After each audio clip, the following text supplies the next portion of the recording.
Hindustan aeronautics limited भाई वो company है जो हमारी सेना के लिए एयरक्राफ्ट मैन्युफैक्चर करती है। इनको एक प्रोजेक्ट मिला तेजस MK1A। ये 4.5 जनरेशन का लाइट कॉम्पैक्ट फाइटर एयरक्राफ्ट है जो इनको बना के देना था हमारी एयरफोर्स को, और ये टाइम पे बना के दे नहीं पाए।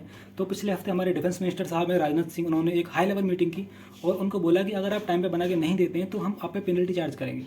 उन्होंने कहा कि साहब बिल्कुल कर सकते हैं, लेकिन हमारे पास इतना पैसा है, इतनी टेक्नोलॉजी है, इतना पोटेंशियल है, उसमें कोई भी एयरक्राफ्ट 60 से 70% ही बन पाता है, बाद बाकी सामान हम इंपोर्ट करते हैं। ऐसा उन्होंने एक पेपर में डाला और यही कटिंग है पेपर की।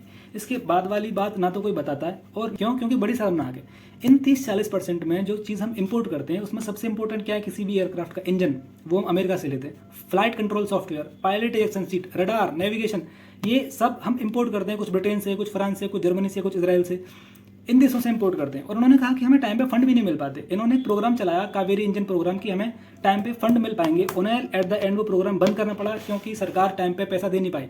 पैसा कहाँ से देंगी, क्योंकि ज़्यादा जरूरी क्या है, सरकारें गिराना, विधायक खरीदना, इलेक्शन में एजेंसीज को खरीदना, वहाँ उसके लिए फंड्स चाहिए। रिसर्च में तो होता रहेगा, आराम से बनती रहेगी टेक्नोलॉजी, कोई दिक्कत नहीं है।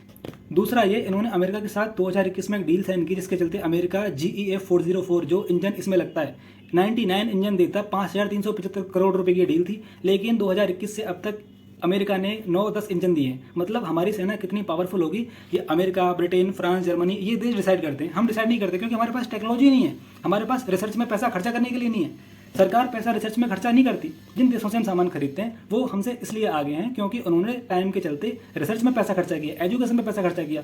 इसराइल छोटा सा देश है, यूपी में से 5 बनेंगे ऐसे, वो अपनी GDP का 6.5% खर्चा करता है रिसर्च में।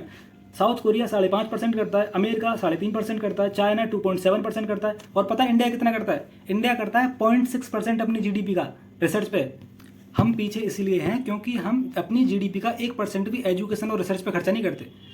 और हम भाषणबाजी करते हैं कि हम आत्मनिर्भर हैं, ये हैं, वो हैं, बहुत बड़े विश्वगुरु हैं। हम विश्वगुरु कुछ नहीं है, हम गुलाम हैं टेक्निकली, अभी भी देखा जाए तो। और ये बात कोई नहीं बताता, बड़ी शर्म की बात है। करना ही नहीं चाहता कोई, क्योंकि शर्म आती है ना करने में। लगे रहिए भाई। जय हिंद, जय भारत।